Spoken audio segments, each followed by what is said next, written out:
Welcome to Rogue Bogues. I'm your host, Andrew Bogut. Mike Procopio joining us. Episode 44. A lot to get through today. A lot going on in the world of the NBA and basketball in general. So I'm excited for this one, bro. Bogues, we got a lot of fucking I thought it was going to be a quiet week, midweek, and then bang.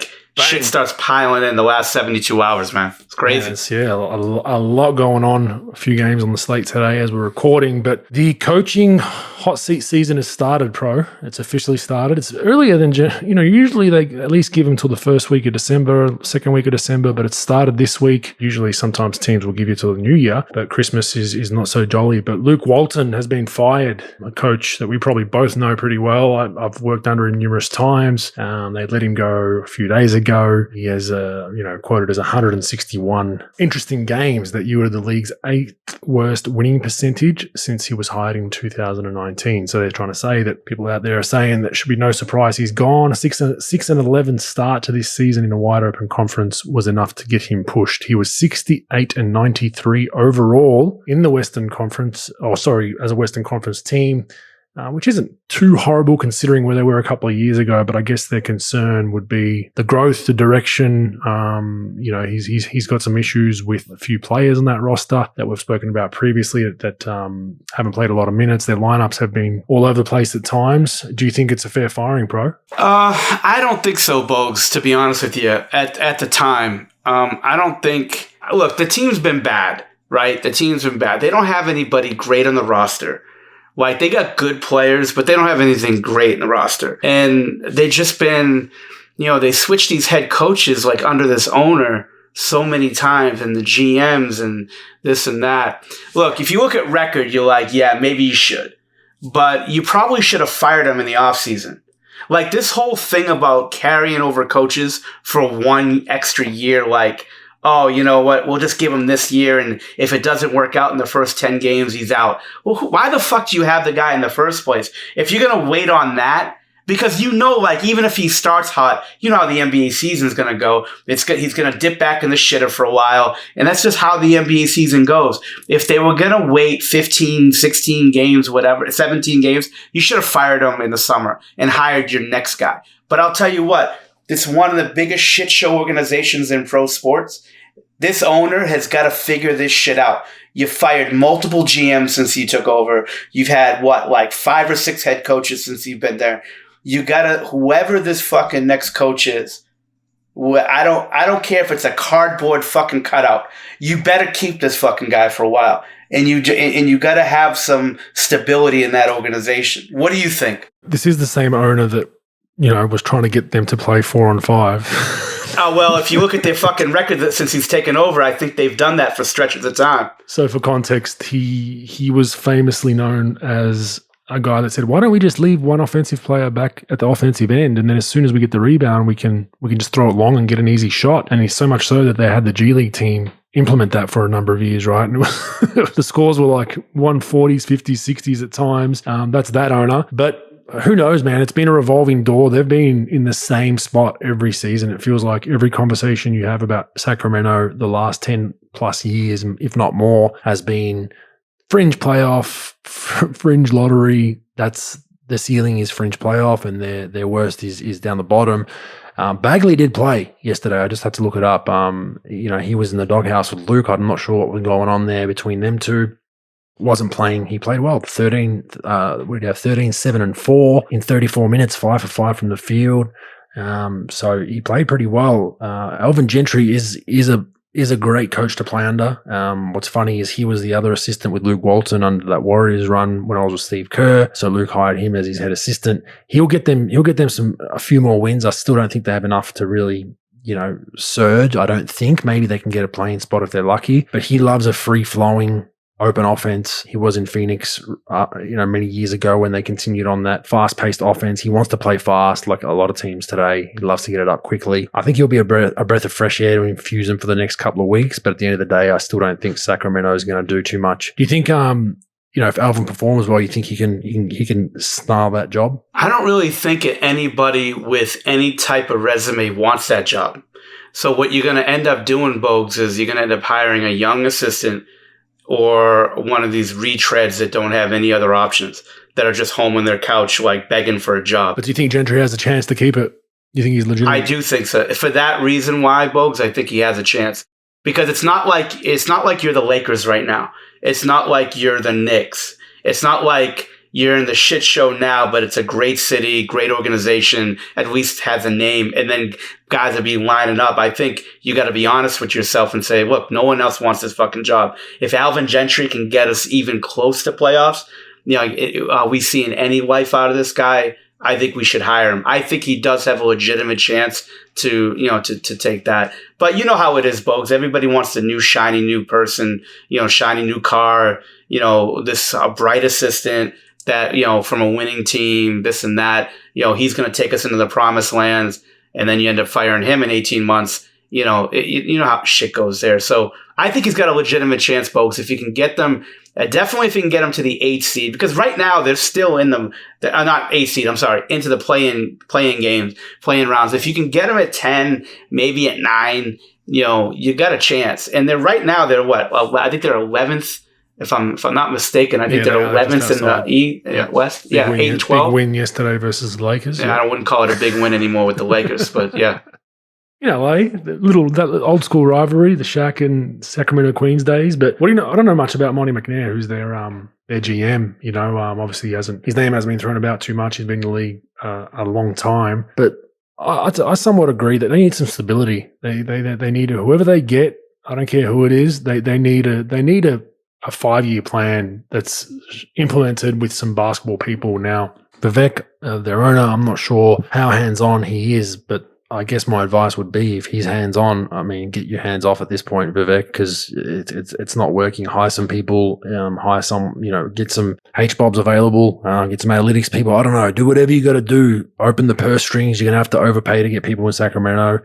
I think Sac gets a bad rap. It is a farmy town, but I don't think it's a bad place to live. It's still California, decent weather. But yeah, look, I think that they're in a position where they need some stability, and you can't continue to change GM, change president, change this, change that. They've got a decent young core name-wise. It just hasn't fit for whatever reason. Are they, Tristan Thompson's went crazy. He was that veteran presence they brought in to try and steady the ship. That it really hasn't helped. He went crazy. Last week we mentioned saying that if you need a coach to motivate you, and that was, credit to him, that was going to bat for Luke Walton, and they still fired him anyway. But I don't know. We know they're not going to sign or even have a meeting with any premier free agents. No one's looking at Sacramento like, hey, I want to go there. No. So they're second tier, third tier free agents, kind of stars like a Harrison Barnes is what makes sense. If they can get a bunch of those guys and actually build a nucleus and team of guys that play well together, they have a chance. But that's small market syndrome. If you continue to fire your coach and have instability, no one's even going to give you a sniff, and all of a sudden those second, third tier stars don't even want to talk to you. I agree. I totally agree with you, Bogues. I think stability is something, but you know how owners are. Especially ones that are very much hands-on, it's impossible for them to be hands-off. Hey, look, it's they own the team, so they're paying the bills, so they have the right to do that. The problem is it's not working. And, the biggest problem that they have, Bogues, is they had a generational player in Luka Doncic you could have drafted, and you drafted Marvin Bagley instead, which it's going to go back. Like, look, if you make mistakes at 9, you could draft this guy at 9 and, you missed him, whatever. But you were in the top 3. You had a chance to draft a generational player. And no one knew he was going to be a generational player back then, don't get me wrong. But you don't get a lot of chances in drafts, period, to have a player like that. And you sort of miss that opportunity. No free agent will come to you. None that are very good. Like guys in the top 10 won't come to you. So you're going to have to build through the draft. You're going to have to get these guys under the radar. You got to get the Halliburtons of the world, guys like that. You got De'Aaron Fox, who's been good, but not great. Marvin Bagley's been great. He's great, but he's just the inconsistency, right? Like when he's on. He's a tough, during the Lakers game, he played very, very well, made some big buckets for him late. When he's on, but it's like, yeah, he's still figuring out that consistency piece where you're almost like, we don't need you to be great once in a while and poor the other. Just be good every night. He's a perfect example of someone who's got so much talent that should be spoken about more, but it's just that yo-yo effect, and that correlates to their wins and losses. Absolutely. Consistency is the key, and he's got talent. He's shown that he could do some things. Look, you get Harrison Barnes, who's 19-7 every night. You know what you're going to get from him. Halliburton, he's sort of like Tucker Horton in LA. Like, I think people overrate him a little bit. He's a good player, but he's a solid like fourth or fifth option. And then you got Buddy Hield coming off the bench who can make shots and do some things. Rashawn Holmes has been good. But look, you need stability right now. Look, under Gentry, I think De'Aaron Fox is going to do really well if he could like give him some consistency and effort. Because of that, the way Gentry likes to coach, he'll get up and down and he'll put up some numbers. Harrison's going to put up numbers in any system. You just got to tell him what he needs to do. And then, but these rest of these guys, but look, you got to build through the draft. You got to find diamonds in the rough through free agency. The problem is you're not going to be bad enough to be in the top 2, top 3. If you're going to be battling for this 10 spot, you're going to be drafting 8, 9, 10. You can get good players there at 8, 9, 10, but talent evaluation and player development are the two mainstays that this organization has to do, and they haven't shown they can do either one. So they got to figure some things out now and say, you know what, like we need to be stable. We need to hold the line here, and we need to figure this shit out. And I think it starts with Alvin Gentry. I think if you could sign him up for a couple more years, he's up there in age, but I think he can do it. And I think he could be good. And then maybe you hire a next coach after him, but like let him clean this shit up, and then let your GM clean some shit up. But you got to let those guys work and do their jobs and stop the nonsense. Yeah, no doubt. And they're in purgatory. They're in NBA purgatory, like you mentioned. They're, not close to a lottery or top 5 lottery pick, and they're, maybe you get a playing game. They would, if it was a traditional year with 8 teams, they wouldn't be close. So they're in that purgatory. But one I found interesting, Stephen Silas is on the hot seat reportedly. And how are you on the hot seat with a team that has blatantly gone young? They've got a lot of young pieces. Their cap isn't too bad.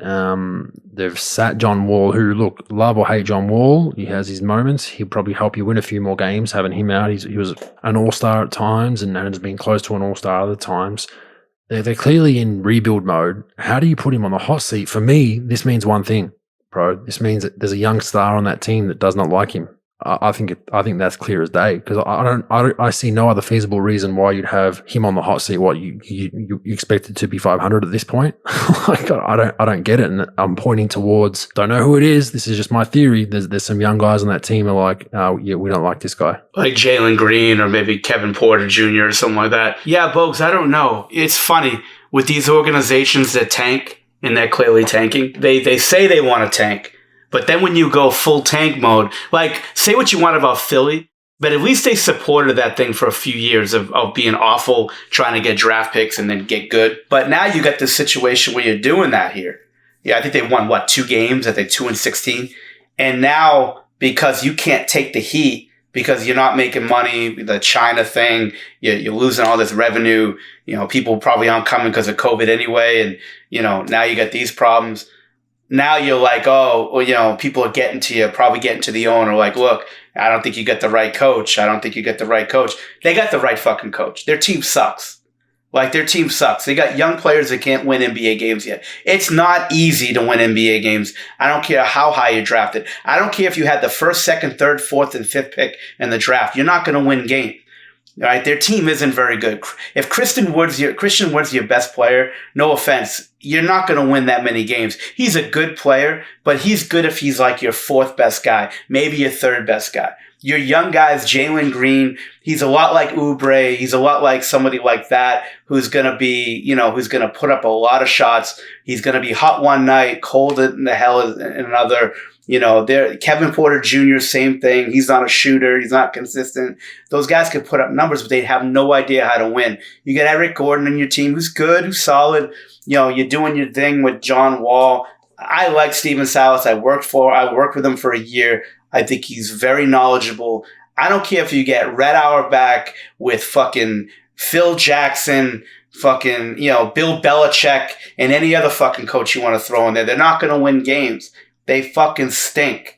So to put Stephen Silas on the hot seat after 2 years, not even a year and some change. Yeah, it's a fucking joke. I mean, there's no way. Stick with them. Especially now. But that's why I think it must be player driven, going to the GM and saying, hey, we X, Y, Z, we don't like this. He's not this, not that. But if I'm him, what are my KPIs? It was to develop young guys. We're not okay, maybe we could have won a few more games, but like, I just don't understand it. I don't understand that to come out at this point. They're a month into the season, or a month and a half into the season, and you're talking about one of the most blatantly tankable rosters out there that's gone young, and he's had a top 5 pick and whatnot that he's just trying to develop to now. Maybe we thought we should have been 5-15 instead of. It's just nonsense. And you know what's nonsense is he's on the hot seat before the Chicago game. He wins the Chicago game. Now he's off the hot seat until he loses 2 games in a row, and he'll be back on the thing. Yeah. Look, it's year 2. It's year fucking 2. You're terrible. You're not going to get any players. You got to build through the draft. It's like Sacramento with better strip clubs, right? Like, it's the same situation. Like, you're there. Nobody wants to come to you right now. They did when they had Harden and they had, Paul and those guys. Like, yeah, because you're good. You're good. Nobody wants to go to an NBA city for the most part unless you're LA or Miami if you're losing, and you're losing badly. So they gotta hold the fort. All right, and say, look, okay, we're not going to tank anymore. We're going to try to win. We'll do a little bit better in free agency next year. We'll give you a few more weapons. But now we've got our draft picks. Let's go. Now, look, they've given a lot of their draft picks away too. They got a couple back in the Harden trade, but they gave a lot of them up to Oklahoma City in that Chris Paul deal. I believe that was the deal that they gave up a lot of them to get him off the books. So. They don't really have a lot of they got a lot of pick swaps and giving the picks up to them, and they got a couple back in the Harden deal, but it's going to be slim pickings for them. So look, you got to develop Green, develop Porter, develop those guys, and just figure it out. But just, you're not going to fire your fucking, well, they might, but you can't fire your fucking coach 20 games in with that roster. It's crazy. Oh, it's very crazy. That's why I brought it up. And we'll hit Vogel a little later. And the fact or fake news, we've got him penned in to discuss that one a bit later. So we'll get into that. I mean, let's move on. This has been the week of LeBron for, I guess you could say, all the wrong reasons. He's had a busy week, pro. He's been involved in everything and anything. He's and hit some big shots as well. So not just off the court. But let's start with the Detroit game, pro. What were your thoughts around that? I mean, I watched a replay. If that's anyone else but LeBron, you're getting more than one game. The craziness of this is that LeBron got less games than Isaiah, which I don't care how Isaiah reacted. He didn't get to him. He didn't leave the court in a timely manner. So be it. I get why the NBA somewhat gave him 2 games because it could incite a Malice in the Palace type brawl, but you can't give Isaiah more games than LeBron. Like, LeBron blatantly punched a dude in the face. Like, I don't care if people say it's not in his MO. He doesn't have a history of it. It doesn't matter. A punch is a punch, and there's clear rules about that. There's guys that have got 5-10 games for a punch, right? And that history doesn't help those guys usually if they've had a bad rap. But for him to get 1 game is just bonkers. The replay, to say it wasn't accidental. He was trying to get him off him. Could he claim that his arm slipped up in the replay? It didn't look like it. You got him square in the cheek and nose, and just an ugly situation that obviously I don't condone, Isaiah not leaving the court in a timely manner. There were people out there. I saw Reggie Miller's comments. He said that, the reason why he didn't leave the court in a timely manner, he was frustrated. And then once he saw blood, that's when he reacted. And it's like, okay, it's a poor excuse, but as we've spoke about just last week about the, I'll see you outside type shit in the NBA, you're not getting to him. Like, you're not getting through 15 players. Like, you're not a linebacker or a quarterback weaving through. Like, you're not getting to him, period. No matter how bad you want to do it. So silly by Isaiah. I liked Isaiah's comments. He said, look, I think it was on purpose. I reacted poorly. I'm not commenting about it anymore. So I think he handled it like a man. He took the podium just yesterday at a press conference. But what are your thoughts around, first off, the 1 and 2 game thing between those two, pro? Do you think it's fair, or do you think it should have been the other way around? Bogues, I'm not. I could piss in a cup if you want me to. I've not taken any drugs. I'm going to stand up for LeBron this one time. You know how I feel about the guy. I'm not a fucking fan. I'm a huge fan of his game. Not really a fan of him. But to me, I don't think it was hard for me to prove that, like, he did it blatantly, to start a fight or to cheap shot the guy like that. It looked like it was just one of those things that he hit him, he fucked up, the league gave him the game, he didn't react after it, he didn't try to fight the guy, I don't know. Maybe he did do it on purpose. I'm not a mind reader, but it seemed like, one of those, just a fucked up play. He should have got tossed, which he did. He should have got the suspension, which he did. And Isaiah didn't handle it well. And look, but I understand why he didn't handle it well. When you get punched in the face, especially if you think it's on purpose, which it might have been, might have not been, and you react like that, the problem is you just can't do what he did. Like he went nuts. I get it. I'm not saying he should be an altar boy and fucking just walk off, but he did what he did. And LeBron he hit him. Yes, he doesn't have that history. He's not that type of player, in my opinion. But that shouldn't really come into it that much. But it just seemed to me as one of those plays that was a bad play. He got hit. They got tangled up. He got hit. LeBron tried to go over to the guy. The guy, look, I understand why he didn't want to shake his hand or fucking, he wanted to go get at the guy. I totally understand his point of view. But look, the guy got suspended. It's not like maybe he should have got suspended longer. I mean, more games, maybe as many games. I'm not sure. But it was a hard play, and it wasn't like he tried to escalate that play. He handled it the way he handled it, and that guy lost his cool. And yeah, but bro, you have to penalize the instigator more. Like I hate this in society. I absolutely hate it. Yeah. Outside of basketball, the person who instigates something should receive the bulk of the penalty, period, right? And we see that in society. It's like, I don't condone violence, but if I'm at a pub or a bar, or you're at a pub and a bar, and you pick a fight with a dude that can clearly beat the fuck out of you, and you throw a punch at him and just graze him, and he throws one back and knocks you out dead cold, and you end up possibly in hospital or a coma. I mean, as harsh as that is, the guy reacting second should not receive more than the guy that instigated it. Now, the argument that you make about was it on purpose, was it not, it doesn't matter. It was clear as day, whether it was 50-50, whatever, he instigated it. I just think it sets a bad message that you can instigate something and get a lesser penalty. That's not right, in my opinion. So I would have liked to have seen the other way around. LeBron 2, Isaiah 1 for not leaving the court in a timely manner and reacting the way he did, because it can and then explain that it can be another malice in the palace. We get that. I get that. He should get it. But you can't give LeBron less games than Isaiah. That's just my opinion. And even if it wasn't on purpose, it was still, you had an arm. Whenever you go above the neck with anything, whether it slips or not, you're in some shit in the NBA, right? Like it could be going to block a shot. A guy's trying to dunk on you and you miss the ball completely, fair play, you hit his face, you're probably going to get thrown out, and you might even get a game. Like if it was blatant, they go down hard, right? So I just don't like the instigator getting off lighter than the reactor. That's just not fair, in my opinion. Yeah, to me, if like LeBron threw the ball at him and then like did something like 1,000% intentional where he instigated that, you're right. Like the instigator should definitely get more, or at least as much, but probably more. But to me, unless you could prove that it was like legit, where maybe it could have been, for sure. But like, if you can't prove it, it's hard to say he's the instigator. It was a hard hit, and it was just one of those tangled up plays to me. Now, again, it could be right, could be wrong. But, like, that's the thing. Like, if he was intentional with it, if he squared up with him and threw a punch and grazed him, and then, Isaiah hit him with 8 shots, I'd still give LeBron more games. But to me, I don't know if you could prove it was intentional. But, again, everybody sees this thing a little bit different, right? And a lot of people hate LeBron anyway, so they're going to, like, side with that anyway. Look, you know me, I'm not really a fan of the guy, but I try to be as fair as I can be. I'm not sure. I can't, this is a tough one for me.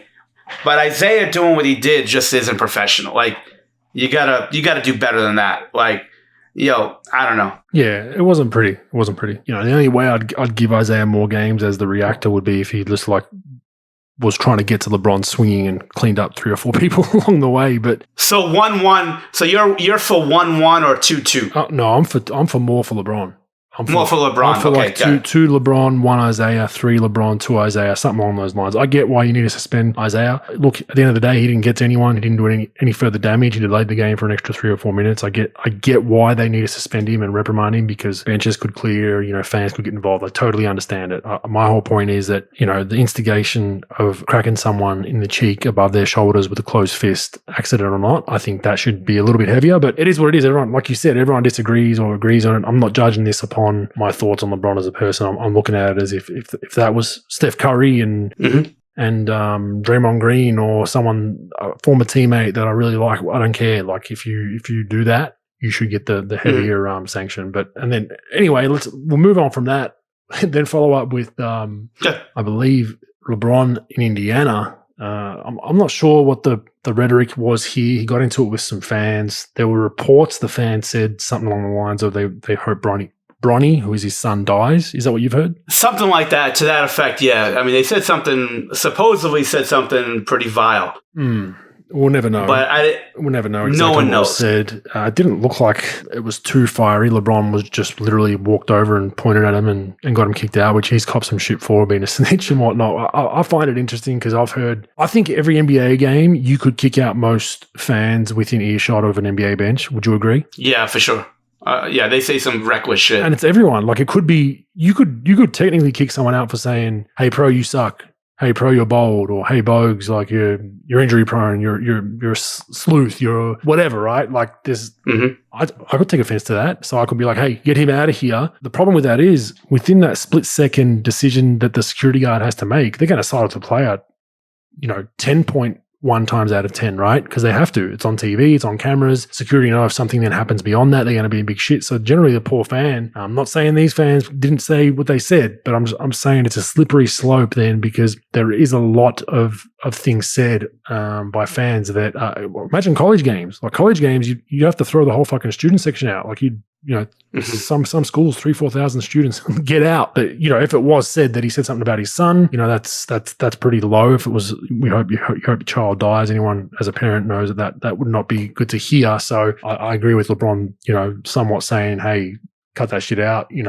Kicking them out, I don't know about all that. Just because it sets an interesting line down the track that, let's say you're having a bad night and you're a star player. I'm having a bad night and some guy's railing me and I'm already on edge. I'm pissed off at the coach. I'm pissed off at other players. The refs says something as "Hey man, you're on my fantasy team." Like, Mike Procopio, "Hey, you're on my fantasy team, motherfucker. Like, pick it up, kick this guy out." So then it can be a slippery slope. I don't know what your thoughts are. I know you don't love fans engaging too much, but it is somewhat part of the game. As long as it's not, I just believe as long as it's not too abusive. If it's just like, "Dude, you suck," like you shouldn't be kicking someone out for that. Yeah, to me, Bogues, that I think fans should be staying in their seats, which these fans did. I don't know what they said. I don't think anybody really knows what they said. It's not blatant what they said as far as people hearing them. And then you got to take players' word for it. And yeah, they might have said it. They may not have. But look, like, I understand that there's a certain level that you can't really cross, or a line you can't cross. Players shouldn't have to deal with certain things. But like, if someone's going to yell, scream shit, and they're in their seat, I don't like when the fans courtside get out of their seat, start yelling at refs and shit.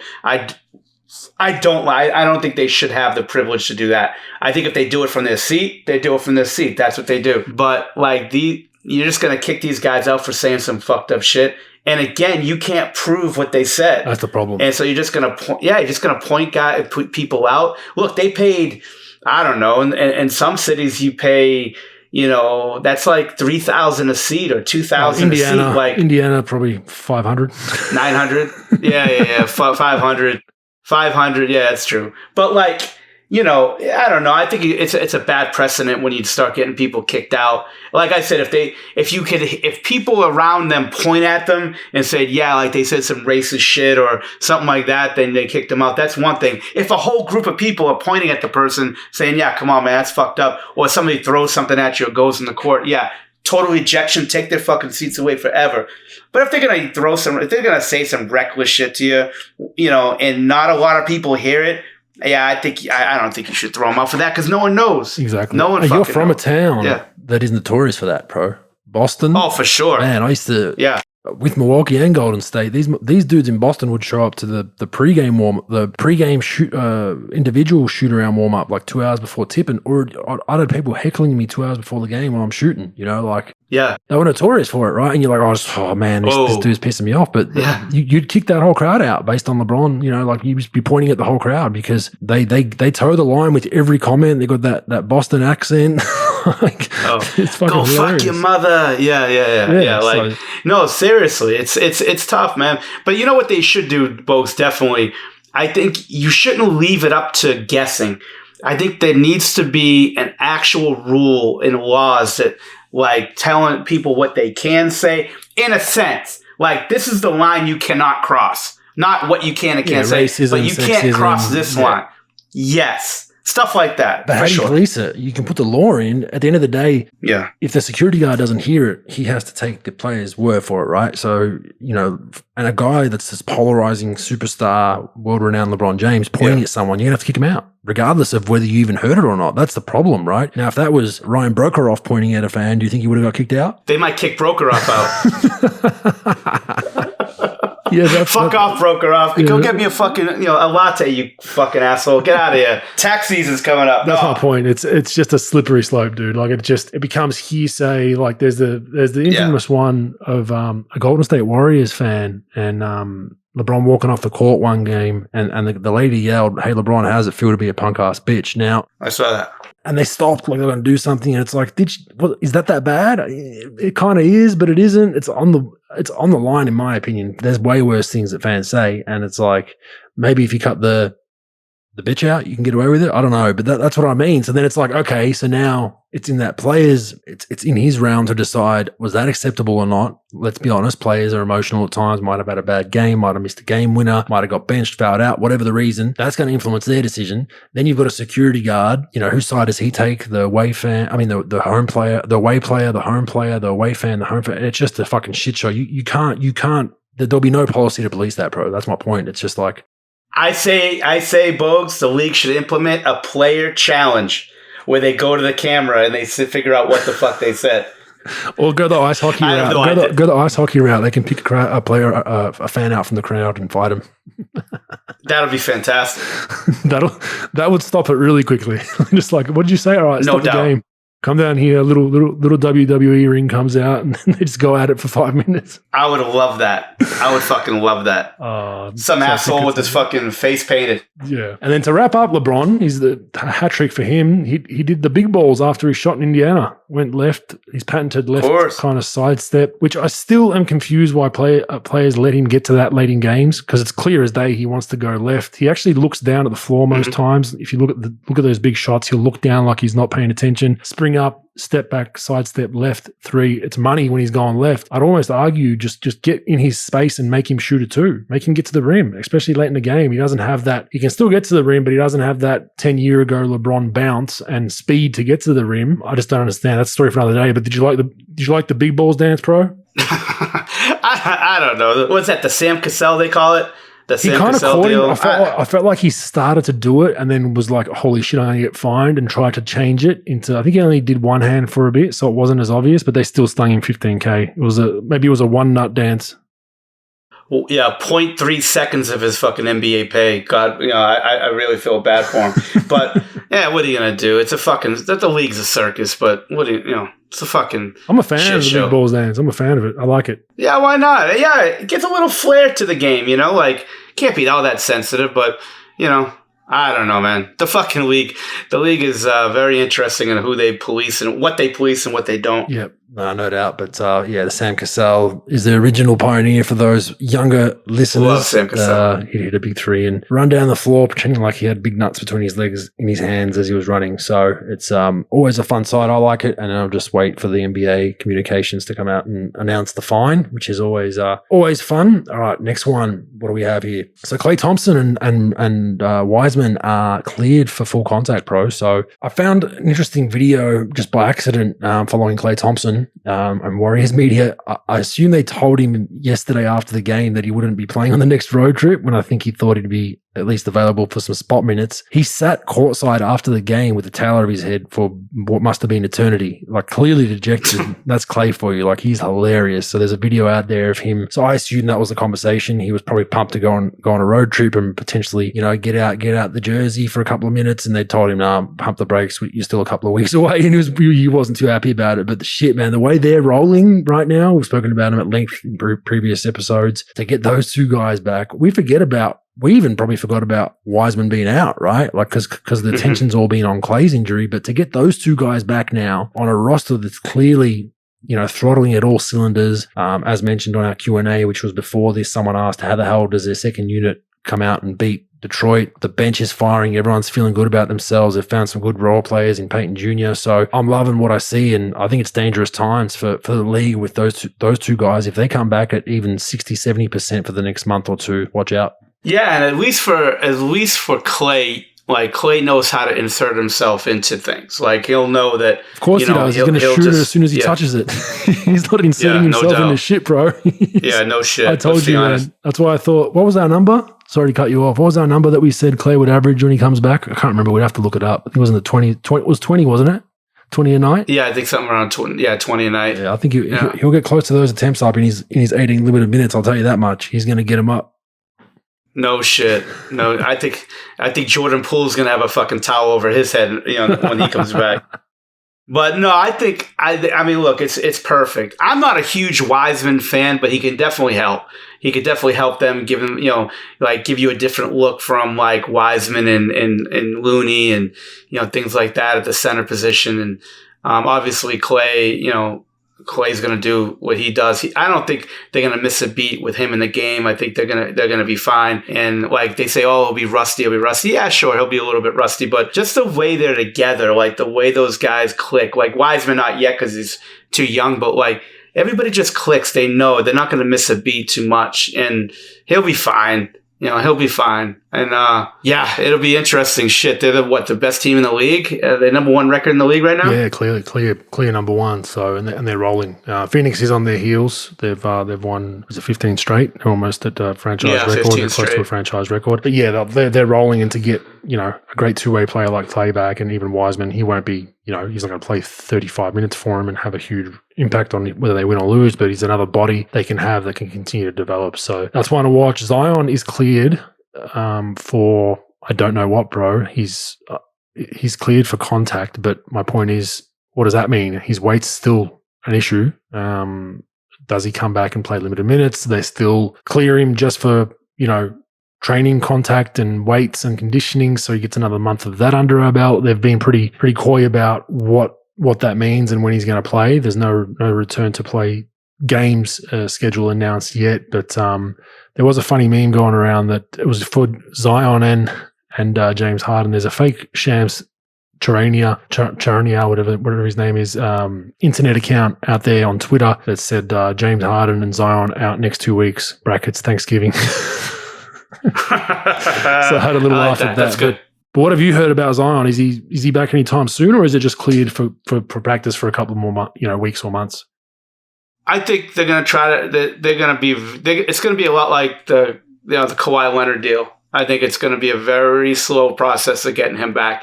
I think they're going to give him full contact and just sort of rev him up and just sort of slowly get him back. I think this is. Nobody fucking knows except them, right? But like, I think you're not really going to see him for another month get regular minutes. You know what I'm saying? I think, he's way overweight as it is. He's been injury prone his whole career.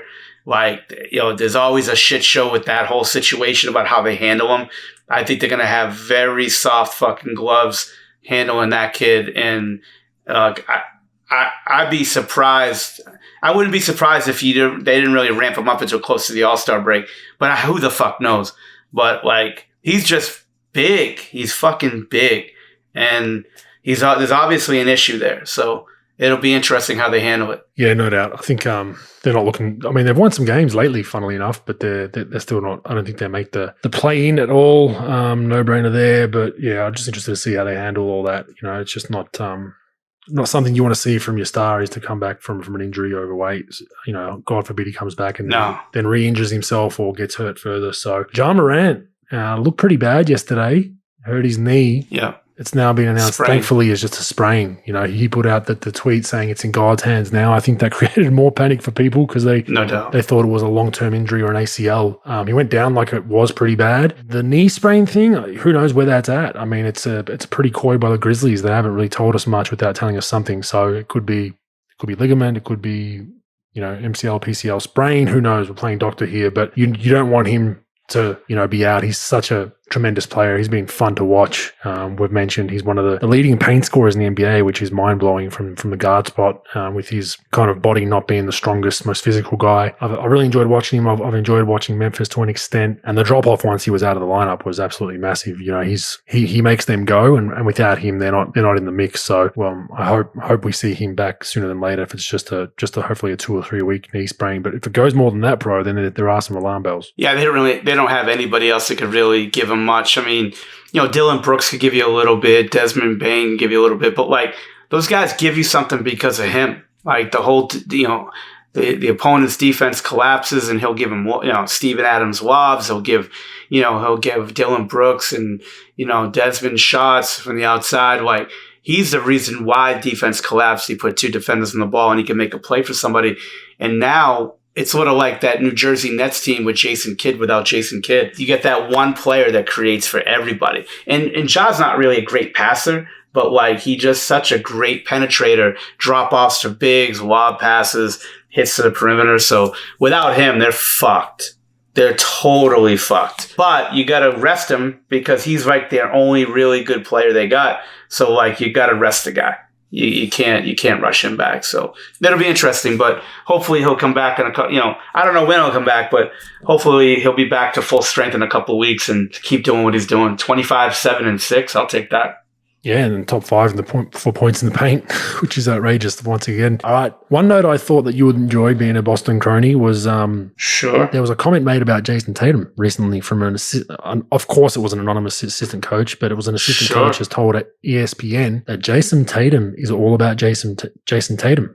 And the comment was, which I think is somewhat true, and I think it's true for a lot of players, to be honest. We've spoken about this at length, but the quote went like this: he doesn't want to score 15 and win. He wants to score 35 and win. Would you agree with that? Yeah, 100%. Mm-hmm. 100%. Yep. Look, he wants to be a star in the league. You know, he's not a player that's like, he's not Romeo Langford, right? Or Grant Williams Josh Richardson trying to do this. He's Jason Tatum. He's a top 15 player in the league. And like, he's a very talented kid. And of course he's going to try to get all NBA, you know, first team, second team, third team, whatever. And I'm not saying he's a selfish prick. I'm just saying that he's out for himself to become this generational player, this Kobe Bryant type figure. And he's going to try to do it by scoring 35 a night. And I don't think he would take a lesser role and say, hey, look, Schroeder's going to get 18, you're going to get 20, Brown's going to get 19 and a half, you know, or 18, whatever. Like, he's not going to want to do that, in my opinion. I don't know the kid. I actually coached his dad when he was in high school, but I don't know him at all. So I can't really tell you. But the way you watch him play and what you hear, yeah, I agree. I think he's going to try to score 35 and win. I don't think he's one of those guys that wants to score 35 and lose rather than score 15 and win. I think he does want to win, but I think he wants to do it on his terms, being the best player on the floor and doing what he does. Yeah, no doubt. I just don't get the mentality. I do, but I don't, because he's signed his big deal. He's going to be the face of that franchise for a long time for the most part. So it's like, it's the Steph Curry conversation, right? When Kevin Durant joined, it's do you lower your numbers a little bit for a better chance to win? And unfortunately, there are players out there that say no to that. Or the reins. Do you share the reins as a star, or do you share the limelight? Do you share the marketing? There's not a lot that will do that. That's why I respect Steph so much for doing that, even though they had to trade me to get Kevin. But I think it's just tantamount of what's important to kids these days, or younger players coming in the league, is we talk about it at length. I want to win. Yep, I want to win, coach, but on my terms. And that's what throws a curveball in everything. It's like, yeah, but we, like I've said numerous times on this podcast, is we might not need you to win on your terms, or we don't think we can win on your terms because we need to involve other people. And that's what we're starting to see. And Boston they had a horrible loss yesterday to San Antonio. They were out of that game early, disinterested, down big, then they fought their way back, took a nice lead, and then completely squandered it late in that game to I think it was a 10 or 12-2 run to San Antonio. Now, San Antonio are by no means a great team, and Boston is supposed to be, for some people, people in the mix in the middle of the Eastern Conference, 5, 6, 7, 8. But they are hard to watch right now. I don't enjoy the way they're going about it. They do have a rookie head coach right now. I mean, Jaylen Brown's a big piece. He's been in and out of their lineup. He's finally back, but it's just not a nice style of basketball. And unfortunately, as Jason Tatum being the face of that franchise, it just does not look good as a whole, does it? No, I mean, look, I know he tries to emulate Kobe Bryant and the mentality Kobe wanted to do it on his terms, no question about it. But first of all, that was Kobe Bryant. That's a lot different. But like the mentality that he had to grind it out on the defensive end as much as he wants to shoot 30 times a night on the offensive end and do things that's conducive to winning, and it's not just trying to score 40 every night. Maybe it was early in his career and he figured out he can't win that way and he had to change a little bit the way he plays. Sometimes you got to get kicked in the balls a little bit for a year or two and then figure out, I got to change. But some guys get kicked in the balls and they still want to play the same way. And it's all about scoring, 30 points a night. And it's not. And he's got to figure it out, though. What does he want to do? Because he's clearly the best player on that team. He can make a bigger impact on the defensive side because he's physically gifted enough to do so. But he hasn't done that yet. And he hasn't shown that he can do that yet. And he's got to figure out early shot clock of how to get easier shots for himself and his teammates, and then stick to that late shot clock, late game clock realm of under 7 on the clock, under 7 on the shot clock to take those tougher shots. He takes those ones early, pro. That's what I see. Yeah, he does. That's the thing. Yeah, you throw it to a star player late in the shot clock and they shoot a long 2 contested or a bad shot analytically, whatever, you get it. But what I see from him is, yes, it seems like on some catches, he's made up his mind that he's shooting no matter what. I'm shooting this ball. No doubt. I don't care if they send a double. I'm going to spin away from it and shoot a fadeaway. And that's what I noticed in numerous games that I've watched with Boston. Is he's got his mind made up. And as a star player that moves the needle for your team, that might mean a 9 assist night sometimes. And another point, defensively, he's really bad. Like he's not no effort. Yeah, at all. Effort. And he has all the tools like to be a. There's no excuse why he's not an average defender, and probably you could even say above average defender. Elite, probably, it's hard to be an elite defender and elite offensive scorer player, right? But there's no excuse for him to be. I'd say he's bottom, towards the bottom of star guards, what they bring defensively, because he's just, at times he gets lost on the weak side. He's not up and in his man, but then he'll have a possession where he'll show us what he can do, but it'll be 1 out of 10 possessions, right? And you're just like, man, like if you just brought an iota of that, they would improve just based on that, because Jaylen Brown's not a horrible defender. They've got some shot blockers down there in Williams, so yeah, I totally agree with all that. But I just don't see Boston going anywhere if he's got that mentality long term. They're just going to be a middle of the park Eastern Conference team for the next 5-10 years. Whoever has his ear. Whoever it is, I don't know who it is, that has to talk to him and tell him, look, like, let's try to change up a little bit. When you get 2 on the ball, instead of taking that cha-cha-cha step back 3, contest it. When you get 2 on the ball early, set the table early. And that's what Kobe, that's how he wanted to do it later in his career. Especially in 2010, set the table to Gasol, set it to Fisher, set it to, Odom, and get easy shots early game.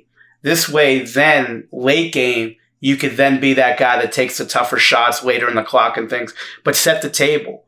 And, try to figure out your early shot clock shots and try to take 65 to 70% of those early shot clock shots as marginally to uncontested as possible, and then save the late shot clock, late game clock to your contested shots, which you're going to get. You're never going to get a game filled of non-contested shots. You're too good. But you got to change the way you do it. And that's what I did for Kobe. And he saw that. He said, look, I saw that a little bit, but it's good to see it. Like in 2009 when he had Ariza, when he would drive baseline on the left side, there'd be 4 motherfuckers on him, 8 fucking hands all on him. And he's still trying to take shots instead of giving it to Ariza in the corner. Gasol spaced out, Odom cutting to the basket, and then getting that early. And then that's less pressure on him. And then he could save his energy for later in the game. But if he keeps playing like this, they're going to be a marginal team. They're going to be a marginal team. And he's going to be that guy that scores 25 a night and wins 37 games. And so how the fuck are you going to do that? Especially in Boston, that's a winning town. That can only work for so long till they want your head essentially. Like, hey, we need to start winning some games. But just an interesting tidbit on Tatum. Fantastic player, but I think he's scratching the surface of what he can do on a nightly basis. All right, let's move on to the fun topic of the round. NBA and social justice, bro. So look, I haven't followed this case that much. You'd probably know more than me. It's around the Rittenhouse verdict. I found this interesting because you don't often see a sporting body putting out statements in regards to, essentially it was a federal lawsuit, right? The statement goes like this. Obviously, Kyle Rittenhouse was the gentleman that took a gun down to the riots down there in Wisconsin a couple of years ago during I think it was a Jacob Blake shooting, officer shooting back then. That's a whole separate issue. He took a gun down, and I think he shot a few people. I believe murdered one. He was on trial for murder, and anyway, there was some debate around why he was there, why he took a gun out to go there. That's a whole separate thing, separate debate. But he got deemed innocent, has walked out unscathed. NBA put out a statement saying, "Our thoughts with the families of those lives who were taken in this tragedy. The right to peacefully protest is a bedrock of our democracy, and the National Basketball Social Justice Coalition remains committed to preserving that right for all. Any forms of vigilantism in our society are unacceptable." Like I said, I'm not here to debate whether he was innocent or guilty. I'm not here to debate any of that stuff. That's for everyone to decide. My issue is they're basically saying that the feds and the law is wrong. And that's an interesting one for a sporting league, pro. I don't know what your thoughts are about it. Yeah, I mean, obviously the players themselves have strong thoughts on social justice. So obviously free speech, if players want to speak up about it, that's on them. But as a league, I think with your constituents, your fans and your following, I think a majority, I can't speak for everyone, but I would say a majority, over 50% of the people that watch and tune into your league just want to see basketball. And I think as a league, if you take a stance either way on any of these sort of social justice stances, you just sort of turn a big percentage of your people off. And I think that, look, like I said, the players want to say it, that's fine. It's sort of like an organization, right? Like if your players are saying it, look, you can't stop your players from saying it. But if you have a coach or a general manager or president, in now you're owner, you look and you're like, wait a minute, like I don't think it's good for business to be doing this. It's a little bit different. I just think the players, whatever they want to say, let them say it, But like as an organization, you might as well just stay out of it, right? But probably so many of the players want to speak on it. Probably the league felt as though they wanted to speak on it. I don't think it's right. I think you stay out of it. But what are you going to do? That's the NBA's MO, for a while now. So that's the way they're going to roll. This is different to, I'm all for the league speaking out about blatant racism or sexism or something that's clearly blatant. I've got no issue with that. But this is clearly a divisive topic. Some people agree with the verdict, some don't. Some people say, why was a kid taking out, what was it, an AR-15 or whatever he had down to the street? Some people are like, well, he has every right to because they were burning down his town. So there's arguments aside. For the NBA to have a voice on this is just interesting because, yes, the players in the league are more sided towards the message they put out. But fans, even outside of fans, you're basically, I don't know if you're saying, you'd say you're inciting, but you're basically saying the law got it completely wrong because of racism or whatever reason, social justice reasons. That can somewhat incite, bro. You know what I mean? That's why I found it interesting because the NBA has a huge voice that's worldwide, not just in the US and different cities in the US. It's people listen to what they say. It could be about social justice issues. It could be about what kind of hat to wear. People follow. It's a trend. It's a fashion accessory, it's political causes, whatever it is. Like the NBA is very influential in society, and that's just my concern. Is that reading through that, it's basically saying our justice system got it wrong. # burn it down, and that's when you somewhat have issues. And like I said, I'm not here to debate whether you think what happened was right or wrong. For the listeners out there, I want to be quite clear. I don't, that's a separate topic, not for a basketball podcast, but I just think for a basketball league to be putting out statements like that, are they going to do this for every case now in the federal court, or if they're on trial for murder, are they going to, you know what I mean? And that's when you have people rightfully saying hypocrisy, oh, where's your comments now? Now this is going to continue on now. In a year's time, there's going to be another trial for someone else that's got nothing to do with the NBA, and people are going to be like, hey, NBA, what do you think? It's like, that's where you, I totally agree with you. Just keep it to sport. If players want to do it. If it's a cause that's genuine and pretty unison, I get it. Like I said, blatant racism, discrimination, sexism, cough, cough, fax passports, all that kind of stuff. Voice your concerns. But yeah, this one, I think they should have just sat this one out. Yeah, you just open yourself up to a lot of hypocrisy down the road, like you just said. And you made a great point with that. And look, if you're going to stand up to this one, now you got to stand up to all of them. And that's what most people think, right? Like if you're going to be, if you're going to be big into something, you're going to make this big stink about something, and you're going to put your feet in the ground and be like, this is where we are with this, and then something else comes out, and something else comes out, and something else comes out, and it could be reverse. It could be reverse of what happened with the Rittenhouse deal, and what are you going to do then? And then if you're quiet, people are going to call you out.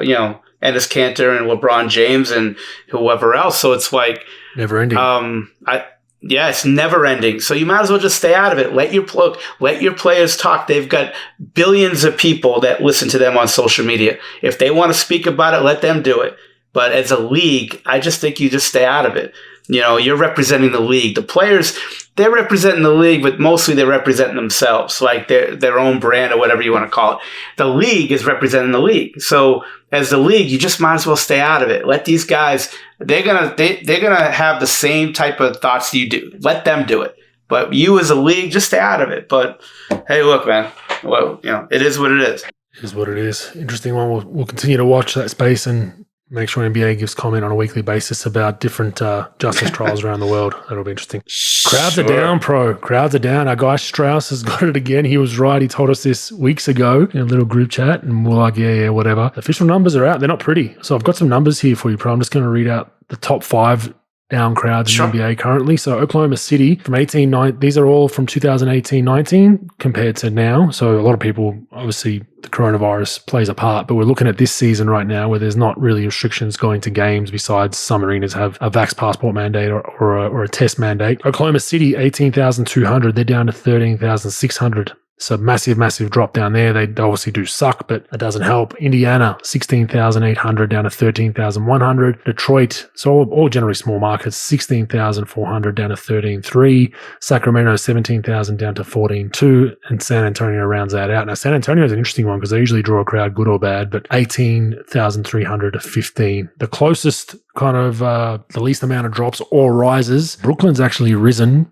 from 18-19. Now, a big part of that is the roster they've got together compared to then to now. They're up to 16,500, so they've gained, 1,600 odd fans. But the rest is pretty meager. I mean, Chicago, they've gained 600 fans. Boston, they've gained roughly the same. So there's a lot of, more than half the league is losing fans, and some at a 20 or 30% capacity. So do you think that's just down to coronavirus? Do you think it's down to, I think there's a mix of things. I think some of those smaller cities, I think money's an issue in some of those smaller markets, especially the Midwest. You look at Oklahoma City, or not so much Midwest, but Southwest, Oklahoma City, Indiana, Detroit, Sacramento, San Antonio, Orlando, they're in the top 6. They're all small cities. So people's purses are probably a bit lighter with everything going on, losing their job, less hours. But the coronavirus is obviously a play. But do you see it as simple as that, or do you think there's other factors at play? It's probably other factors at play, a small percentage. I think style of play, I think social justice stuff that's come up, in the last few years that has a lot to do with it. But the most to do with it is going to be economic. It's going to be pandemic related. But I think some of it, I think you talk to people, I talk to regular friends that are fans of the league, and some of them don't like the social justice stuff and they poke their nose in that, but a lot of it's going to be style of play that's just not fun anymore. The threes, no one really cares into the playoffs, things like that. But I think a lot of it's pandemic. I think a lot of it's financial. And then the rising costs of the league, even before pandemic stuff. I mean, a regular family, it's tough. Like, you don't see a lot of regular families sitting anywhere close to down low. It's all corporate. It's all richer people. It's all, so it's tougher for regular families to get out. I think you mentioned it last week or the week before, where it's like $600 to take a family of 4, give or take, with parking and tickets and, soda or whatever, and getting food and stuff. It's a big investment, but I think pandemic. Yeah, it's an expensive exercise in an NBA game. But there are some teams that are, they're losing money. It's no secret because they make a lot of their money on the gate. Obviously, the TV deals and the marketing, that all gets split up in basketball-related income that gets split up to the union and to owners and to blah, blah, blah, blah, blah. A lot of their earning capacity comes from the gate, and some of these teams, even Golden State, that's an interesting one to me. They're down. They're down from 19.5 to roughly 18,000 in a new arena, in a bigger city, and winning games, and they're down. That was their most head-scratching one out of all of these. The Clippers are down as well, but they're the Clippers. The Golden State to be in the top 15 was a head-scratcher to me, bro, because I thought for sure new shiny arena. They're first right now. They're winning a lot of games. There's arguments to be made. Imagine this was a similar season to what they had a couple of seasons ago. You know, if they're at if there was 1,500 a night, that could be even worse. So that was an interesting one. But yeah, I think it's a mix of things. Pandemic hasn't helped. People are less inclined probably to go out now, with still variants out there to be reported. People might have got used to the home life and spending more time at home. As crazy as that sounds, they're probably just too lazy to be, I'm just going to stay home and watch it on TV. So the social justice stuff's definitely a factor, because whether you like it or not, the NBA has teams in red and blue areas, quote unquote, you know, Republican or Democrat areas. So some people are pro, let's say Rittenhouse, some people are anti. That will definitely alienate people. Style of play, pro. I mean, people talk about this a lot. You can't really fix style of play right now, can you? Is this going to be? No. Do you think this is going to be forever NBA? Get as many threes up as you can, because they can't really change anything. What are they going to do? Move the three out another 4 feet? Like, what's the change to try and get it back to not hoisting up 53s a game? The fix is Cleveland winning a championship with 3 big guys. You know what I'm saying? It's like somebody changing, and you know how it is. It's a copycat league in the way they win with it. Look, with Boston, right? When Boston won it in 08, you know, they were blue and ice, and not a lot of teams did that. A lot of guys were showing on pick and rolls, letting the guy go through, you know, from side pick and rolls, letting him go middle. Now everything's a down and an ice because of Tom Thibodeau when he was an assistant there. For context, an ice or a blue is when there's a side pick and roll, the big man will call out blue or ice, meaning that the guard needs to send the ball handler to the sideline down to the baseline, and the big guy's kind of off the screen in a pack position. That's what, just to give a bit of color to our listeners, that's what a blue or an ice is. And you usually do that with a big that's setting the screen that's a non-shooter. If it was a shooter, you'd be in some trouble because the guard will just string you out and throw it back to the pick and pop. But that's what Pro's talking about. Go ahead, bro. Yeah, no, and they just want to copycat it. And now everybody had to do that, you know, going from 09 on, everybody had to play that way. And then Phoenix started playing with 4 out, 1 in, instead of playing with 2 prototypical bigs. They spread the floor with, you know, 4 perimeter players and Amari Stoudemire throwing lobs. So now everybody thought, okay, you know, we're gonna go less and less from like 2010 and on. There was a lot less power forwards that posted up and more stretch forwards, and now everybody had to play that way. And then the analytical stuff came in. And that's just the way it is, because it's easy to sell to an owner or to a general manager. Look, 3 points are worth more than 2. You know, it's going to be better offense. And that's what everything's geared towards, offense anyway. All the rules, foul rules or lack thereof. It's all about the offense. And they want to score more points, and they think it's more exciting, dunks, 3-point shots, and all that. So I think it's going to take somebody winning, playing a lot differently, and then everybody copying. But I think that's a big thing. And then to go back to your point with the variant stuff with Golden State, obviously there wasn't a variant in that Louis Vuitton store or that Nordstrom that 800 people fucking ransacked in San Francisco last week. Look, I got a friend who lives in downtown. I've got a friend who lives in downtown San Francisco, and he just said it's just not good. Like, it's you almost want to be in a high rise on the 20th floor is your safest place, because you leave anything on the street, any shop fronts that have windows exposed, and it's the cops don't even bother, because they're just like, if we get to that one, by the time we even get to that one, there's 500 other break-ins in the area, and you're just like, man, like, what is going on down there? I was shocked, Bogues, like, because San Francisco was a city before I joined the Mavericks I've never been to, so I was shocked when I was saying the St. Rita, probably the best hotel in the NBA by far. And St. Regis, yeah. St. Regis, I'm sorry, Rita. St. Regis, yeah. And like, I was excited to like walk around San Francisco, and I was fucking shocked. And this is way before pandemic or, you know, George Floyd, anything like that. And I didn't want to go out. Like, I took a couple of trips down to the Bay and, you know, and the piers and stuff, but like, the homeless, the people that, you know, that try to fuck with you, like, it's not a city I enjoy. I enjoyed the climate. I enjoyed sort of driving around it, going to restaurants and things. But like, I didn't really like being there. It's not a really likable town like that. Surprising enough, because of so many nice things to see and things, I just didn't like it. And I love being in LA. I don't like being Sac. I really don't like being in San Fran. And now everything's been escalated with all the stuff that's happening. And with the looting and the, like everybody going nuts and the crime and the police not being able to do anything, that's probably got a little bit to do with that too, with their decline. And it's funny. I felt safer walking around the arena in Oakland than I would probably in San Francisco. Probably a stretch, but not too much of one. Yeah, Oakland cleaned up though for a while. I think it's gone downhill though since the pandemic, but it really cleaned up for a while. They were really gentrifying. It was a lot going on, new restaurants popping up, and this has really set it back. But East Bay is where it's at, bro. That's where I lived.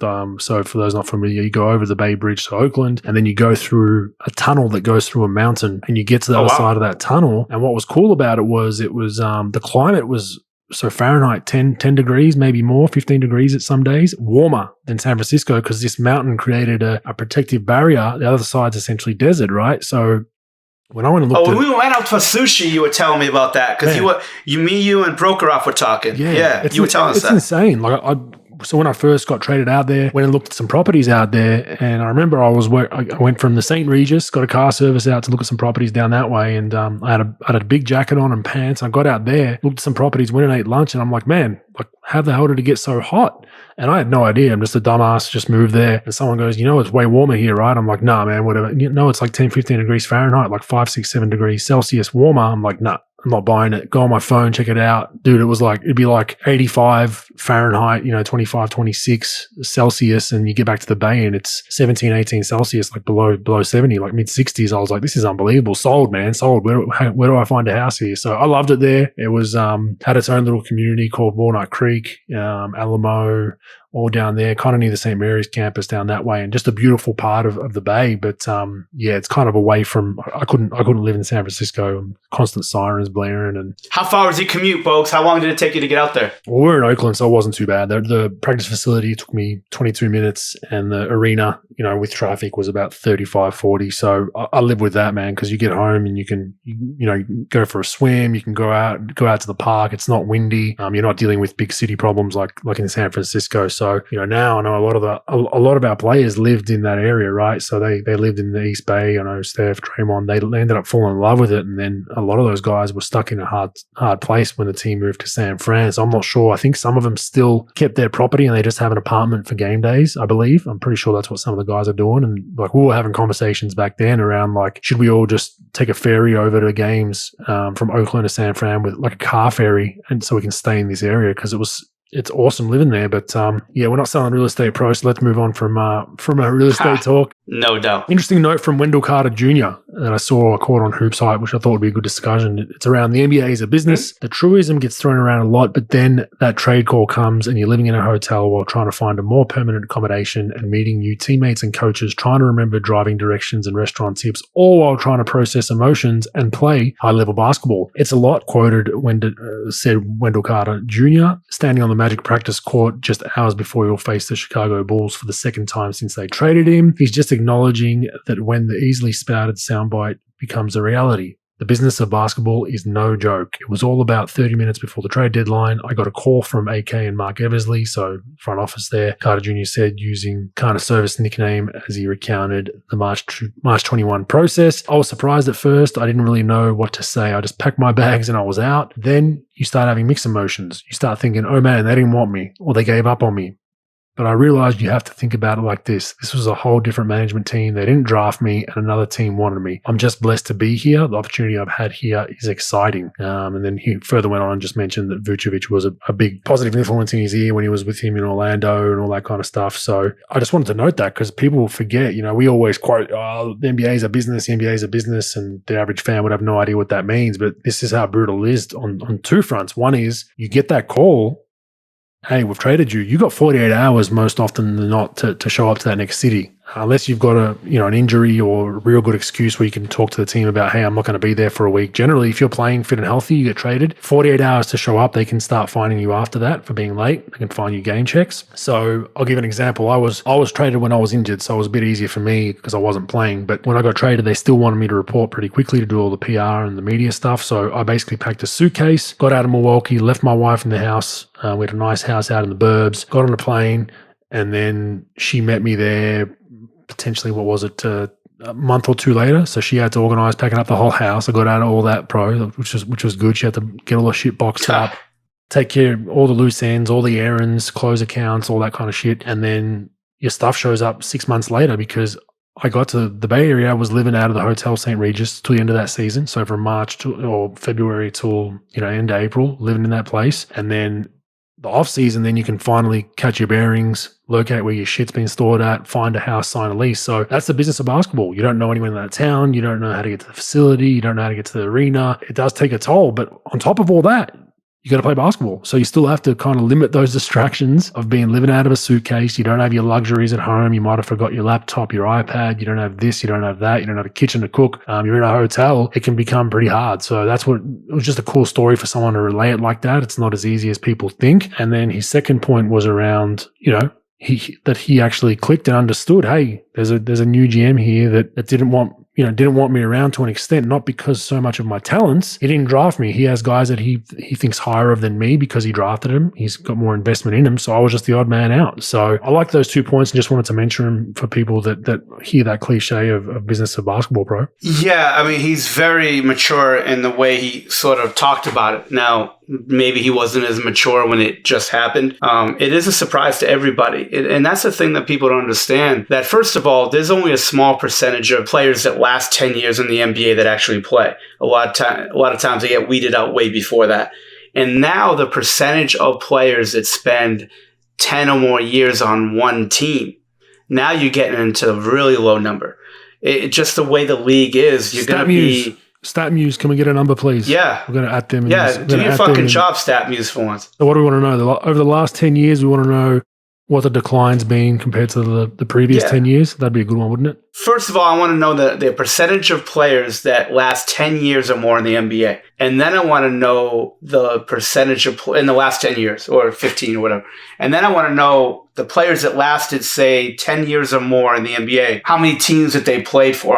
First of all, the percentage of people who played on one team. And then I want to know the percentage of, how many, like the average number of teams a player would play for if they lasted 10 years or more. Because you're going to get traded. They're going to call your number. They're going to take you out. Look, guy like Steph Curry, probably not going to get taken out, obviously. He's the best player in that, in that team history. Of course he's not. But there's not that many Steph Currys. And even when he doesn't play as well or gets older, he's probably a guy that has that unique ability where they just won't trade him under any circumstance. It's probably the Dirk Nowitzki, right? Yeah. I mean, no question. And look at, if you just look at these things and look at the players in the league and you look at guys, that played on multiple teams of guys that are great players that they're going to play, like James Harden, Chris Paul, those guys played on different teams, and there's a bunch of other guys that you could probably talk to, that are going to play on multiple teams. And it's just the way the league is. So like I've had discussions, and this is a big thing in player development, talking to these young guys, like, they don't want to get married or have a serious relationship with a girl in the town because they don't know, like at any given moment, they're going to have to move.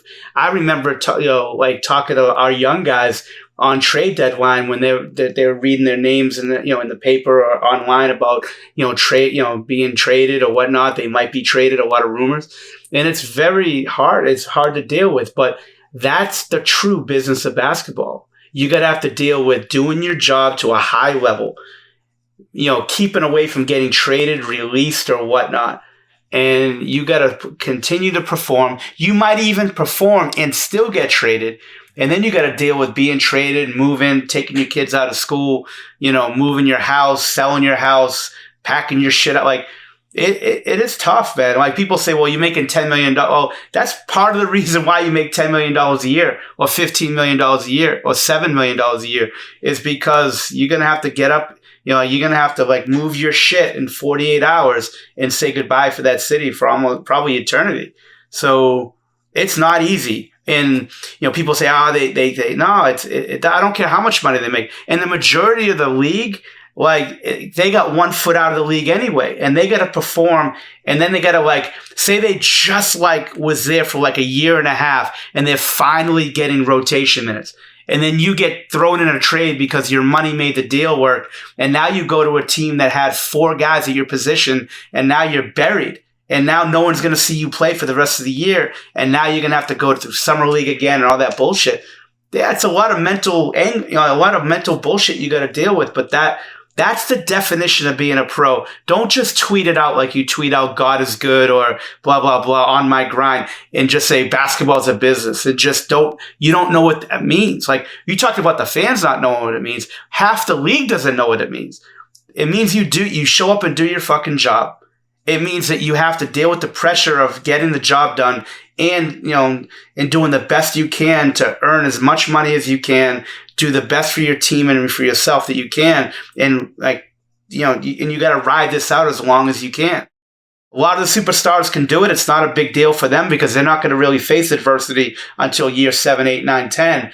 But a lot of these players that are living check to check, so to speak, because they're 1 foot out of the league, it's a lot of shit to worry about. It's not just collecting my check, having a good time. It's, I got to earn my shit every day, and it's tough. And you're fighting getting traded and cut and all that. It's not easy. Yeah, and Steve Kerr used to make a fair point to us all the time about we're paid a really big salary, and the public sometimes doesn't like that. But you guys aren't just paid for your basketball abilities. You're paid for your life being uprooted at the click of someone's fingers. You're paid for not being able to go in public at times. You're paid not be able to go and do your groceries without, someone hounding you for an autograph or a photo, all that kind of stuff. So you're paid because you're giving up a lot off the court as well. And that always stuck with me because I really thought it was true. I thought, shit, like it makes sense that's you're giving up a lot. And to the average person, they might not understand that, but there are simple things that everyday people can do that athletes/celebrities can't do. You might have a bad game. You might have, let's say Ben Simmons last playoff series, like he couldn't go to a grocery store in Philly after that,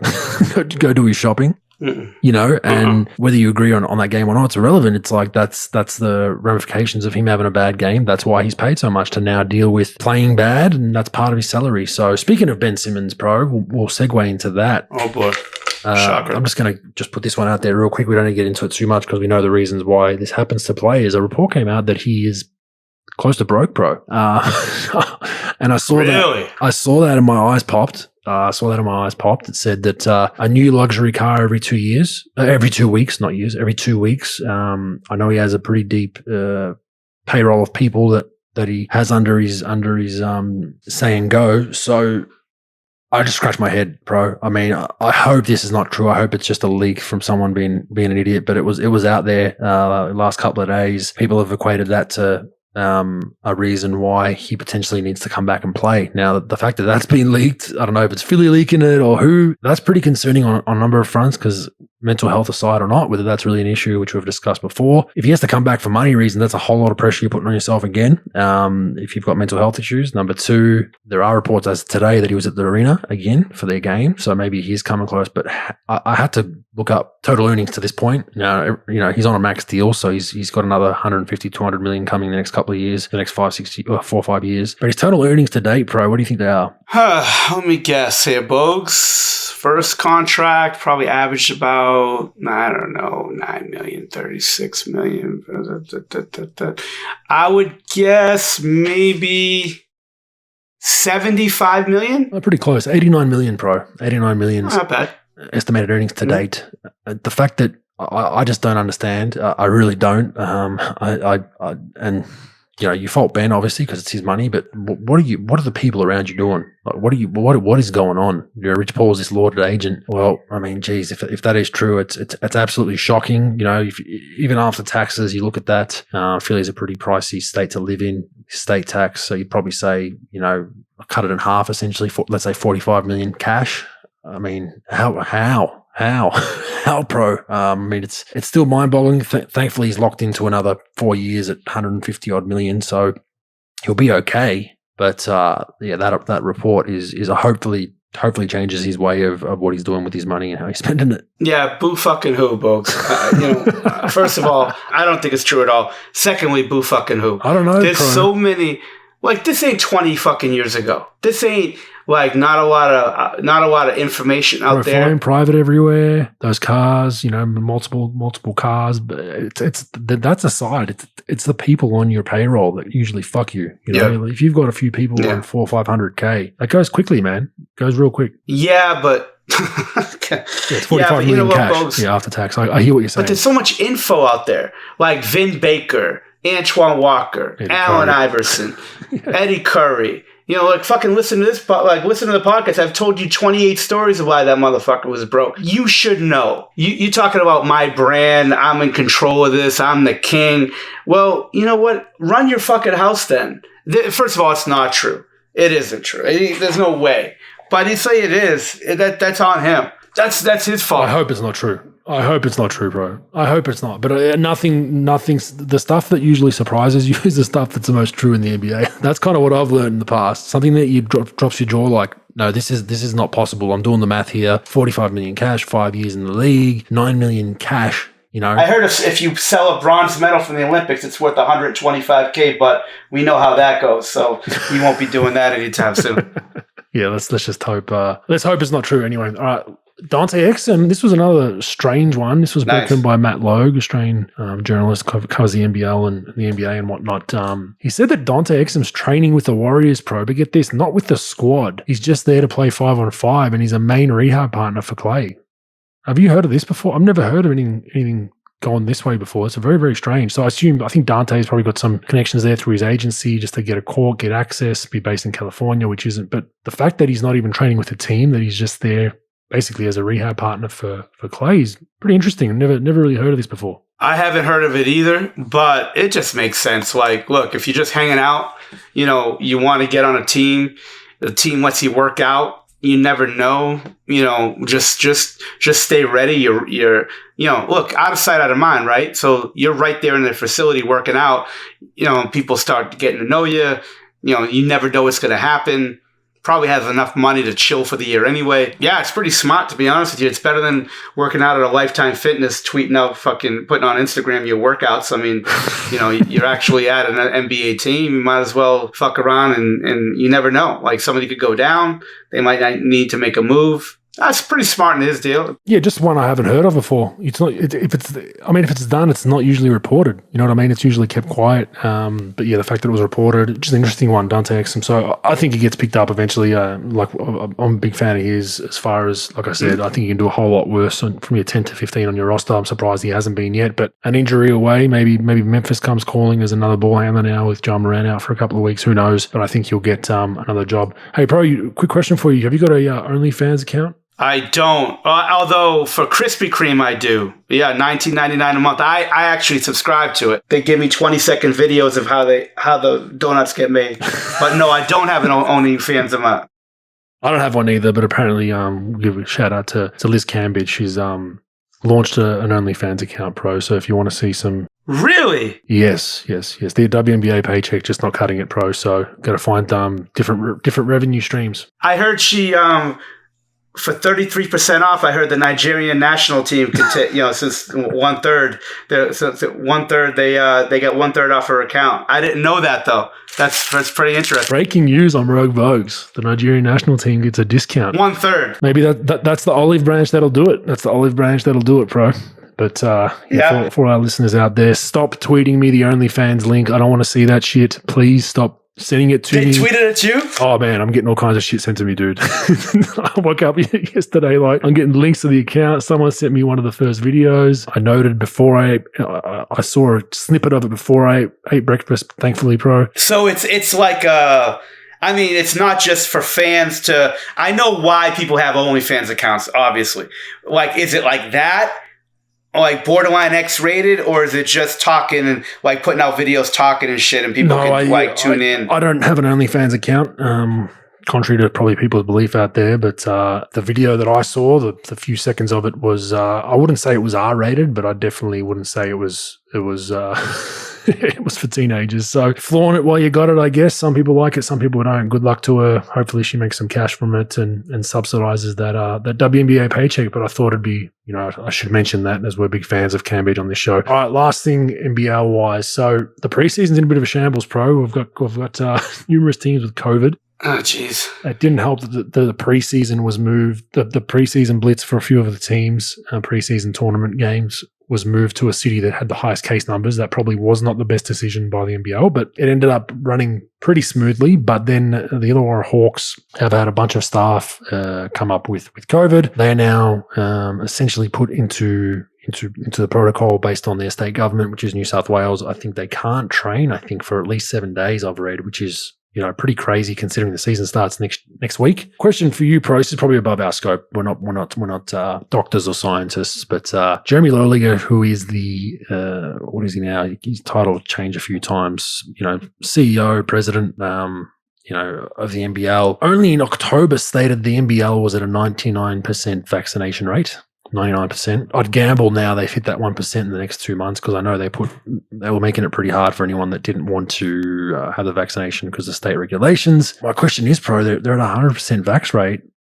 Shouldn't they be getting on with it to an extent? I know they interact with fans and that argument, but I don't know what the rhetoric is there, Pro. I don't know if you follow it too much around your politicians, but over here there's a big stigma saying basically once you're vaccinated, you're safe, everything's good, you'll be fine, and once everyone's vaccinated, we can get on with life. Well, the NBL's pretty much at 100% and cannot get on with life. So I'm not sure. There's some interesting times around the world, but yeah, I just thought that was noteworthy to mention that they're at 100% and they're getting locked down still. It doesn't put us in the best place for the rest of the world, does it? No. If I could listen to Jim Brewer's circus music, I wish I could, because the whole fucking thing's a circus, man. There's a million people doing a million different ways to deal with this stuff, and it never seems to work out, Bogues. It seems to be just more, you just fucking circling the fucking circus wagon one more time. It's a complete shit show, but it sucks that they got shut down like that. Just a week out.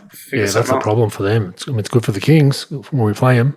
But yeah, a week out of season definitely that disrupts everything you're doing. We hope everyone gets healthy. I know it's a shitty time for everyone around the world. New variant coming out too, Pro. It just got released. Hot off the mic. So be careful for that. Jesus that Christ. New variant. Shocker.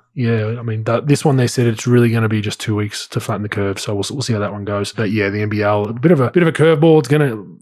We've talked about this at for numerous podcasts that they're going to have to just continue to pivot and have plan B, C, D, and E. They're not in the luxurious position of the NBA where they can fly private and really overdo the security and the protocol. That their budget is strung with all that, and they're really at the detriment of state government. So we hope the season can go ahead the best of its ability, which starts next weekend. We'll watch that space. And just quickly, I will be doing a preview of the NBL season with John Casey, who was a co-commentator with me at the Channel 7 Olympics. Knows his stuff, Pro, really good at pronouncing names, so made me look like an absolute idiot when we're pronouncing a few of those NBL names, especially the Chinese players, which I completely screwed up, but happy to put my hand up. That will be a separate episode. This podcast obviously is live now that you're listening to, but there'll be an episode that you can get to after this if you want to specifically go to the NBL, so keep a lookout for that. Stats, Pro, useful or useless? You ready? Sure, why not? All right. The Warriors are 16-2 or better through 18 games for the fourth time in team history. They reached the finals each of the previous 3 times. All 4 instances have come since the 14-15 season. Useful or useless? It's useful for sure. Mm-hmm. Useful for sure. Hot start. It goes to show you a hot start like this. Again, I like to figure things out a little later on in the season, but you start this hot. I could definitely see 16-2 over the first 18. Not many teams that go 16-2 over the first 18 are gonna bow out in the first round of the playoffs. So I think it definitely talks about longevity throughout the whole season for teams that could start out this hot. There's a difference between going 10-8 or 11-7 and going 16-2. And I think that puts you at a high level. God forbid, the only thing that's going to be stopping them is injury or something like that. So what do you think, Bogues? I think it's useful. Yeah, useful for sure. even more useful considering what we said. Wiseman and Klay Thompson coming back from injury will shore up their lineup. Klay will be a big minute guy once it comes playoff finals time. Wiseman will be a 20-odd minute guy in that rotation, which will help them too. So I'm excited to see how much better they can get. That's a scary thing. If this was their full squad right now at 16-2, still useful, but this is useful on steroids. So exciting times for the Warriors. Next one. We haven't really spoke about this guy at all on the podcast, so it was good to get him in. Here's the stat. Opponents are shooting 34.9% when guarded by Denny Avdia, the lowest mark in the league by any player with 150 plus shots defended. That's a 9.1% lower percentage than the opponent's normal field goal percentage. Also the best mark in the league. The Wizards have the 5th best defensive rating in the NBA. Useful or useless, bro? I think it's pretty useful. I think it's pretty useful if you're looking at shooting percentages of players that he's defending. Now, you don't know the situations in which, these guys are getting shots against him, but through this amount of games and that many reps that he's getting defensively to have that number, I think it's semi-useful for sure. He had a big injury last year that sort of limited his play, so it's good to see that he's been a little bit of a disappointment scoring the ball, scoring and all that. So it's good that he's actually showing value in the league, doing some other things. I don't think defense was something that people thought about when they mentioned his name. So I say it's useful. What do you think? Yeah, I agree with you totally. That was the one thing. When I saw that name, I was like, what? Is this right? Because he's not known as a defender, and it's just good to see. He struggled offensively. He's had his ups and downs in the NBA at that end, and he's found another niche, another mark where, he can live up to his offensive prowess that he was drafted for. But the fact that he's doing something, that's an elite level defender, and it's 150 plus shots defended, so it's not off a small sample size. So I like that number. I want to mention it just because that exact reason. Didn't know he was that good of a defender, to be honest. Haven't watched a lot of their games, so it really was a shocking stat. So I'd definitely say that's useful. Last one, Reggie Jackson took 2 shots in overtime. Both shots were wedgies, pro. What the fuck is a wedgie? When the ball gets wedged in the rim of the backboard and gets stuck? Oh, shit. Okay, got it. So 2 of those shots were wedgies. Both his shots, in OT were wedgies. We're 99.999% sure that was the first time it's ever happened in NBA history. That's from StatMuse, Pro. Useful or useless? It's a useful stat from a useless fucking shot. How about that? Yeah, fuck. I think it's funny. It's a funny stat for sure. StatMuse finally did their fucking job, in a while. I haven't heard from them. So yeah, the old this wedgie, is good. The old wedgie. Put a cartoon cutout of that fucking wedgie. So, but no, I think it's good. I think it's a funny, useful. Yeah, it's not useful in the fact of analytics, and HBob will be mad at us probably because it's not an analytical stat that you can use. But a bit of a laugh. 2 wedgies in an overtime is hard to do. Even if you tried, pro, if you try to shoot from outside outside of 10 feet and wedgie it, you could shoot sometimes for 10, 20, 30 minutes without it happening. So to happen twice in overtime is pretty impressive. So credit to Reggie Jackson there. All right, what do you got? Fact or fake news? Bogues, Anthony Edwards. I think the world has seen that dunk. Anthony Edwards' dunk. A charge should not have been called. Fact or fake news? Oh man, this is a really hard one because there's numerous debates. I don't know. I saw Nate Duncan made a comment saying that they need to extend. If someone can get dunked on from that far out, they need to extend the charge circle. And I replied and said, well, shit, with some of these athletes in the NBA, that's pretty much the whole paint to the free throw line. And your block's probably going out another 3 or 4 feet on each side. So then you've got a pretty big charge circle. But the rule is if he's outside, it's a charge. But I think for a play like that, I would just leave it at a no call. So I would say, fact, it should not have been called. A little bit controversial because I'd be usually that guy taking the charge, but I don't like guys sliding under neither last minute. He was there first by a millisecond, but something dangerous can happen. If, God forbid, Edwards didn't reach the rim on that and was a foot short, he would have fallen on his head or his neck. But that's what the rule's done. It kind of makes you slide under at times if you're there first. And yeah, I don't know. I would let that one go if I was a ref and just be, I don't know, get up, charge guy, get up, Edwards, get back down the court and move on. What do you think? I don't think there's enough division in the world, so I think that should have been, I say fake news. It should have been a charge called because I think more people should just be pissed off. So I think that it should be. And who the fuck is Nate Duncan to say shit anyway? So I'm going to go against it because Nate Duncan said the one way, I'll go the other. I'm saying fake news on this one. Fair enough. Bogues, The Lakers not doing very well. All right. There's shocker. There was a report today. I think Real GM had it. Maybe somebody else had it first, but I read it on Real GM's Twitter account, that Frank Vogel's on the hot seat. Fact or fake news that Frank Vogel deserves to be on the hot seat? I would say fake news. I think Rob Pelinka deserves to be on the hot seat. That is a roster that had problems on it from day one that we discussed. The age, I remember reading out the average age of that roster for our preseason previews, and it's just not, it doesn't, you can look on paper and be like, look, they're going to win games because they're talented. They'll win games strictly off LeBron's bat, strictly off Westbrook's, and strictly off AD's on random nights, right? But from a cohesive, fluid point of view, I just don't like the roster. I don't think it's built to, that's not a championship roster. It might be a fringe playoff. Maybe they get to a playoff series and get lucky in maybe round one, the first round, but their peak is second round with this roster if they even get there. I think fake news. I don't think it's Vogel's fault. I think he's got him a championship, which arguably wasn't with the best roster neither, AD and LeBron, but I think that was a much better roster than what they've got now. So I don't put that blame to Vogel. I put it to Pelinka. So that's my spiel. Bogues. Fake fucking news, because that team is disastrous. And regardless of the roster versus not, the Sacramento fucking Kings, fighting for daylight. They needed in overtime, triple overtime, right? Did they go triple overtime last night? It was double. The game goes overtime, multiple overtimes. They needed 30 from LeBron, 23 from Davis, all right, 29 from Westbrook. They got 20 from Monk. And they still lost. They got about 12 home games. Their record is a very, very average 10-11 right now. They're at 7th place. Most of their games have been home. Out of 21, they got 12 at home. And then the teams, they haven't even played anybody great yet, on a consistent basis. And it's not his fault, but he's going to get blamed for it. If they keep struggling, he's not going to be coaching that team come January, February. He won't be coaching that team if it keeps going this way, because they got to blame somebody. And they're not going to blame LeBron. They're not going to blame Anthony Davis. They might blame a little bit of Westbrook, but somebody's going to have to take the fall, and it's not going to be Pelinka. It's going to be, Frank Vogel, unfortunately. Frank Vogel is a good coach. But let's be honest, no coach is going to, really take them to much better than they got now.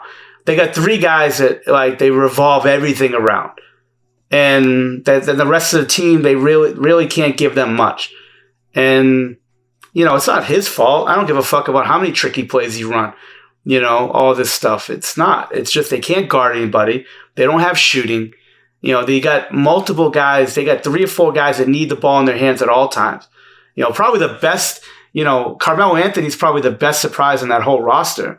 And they just can't get it done. And it's not Frank Vogel's fault, but he's going to take the blame for it. And that's just how the league works. And, it sucks because I just don't see them squeezing out wins anymore, Bogues. I don't. I don't see where this is gonna. I don't see where this is gonna end well for them.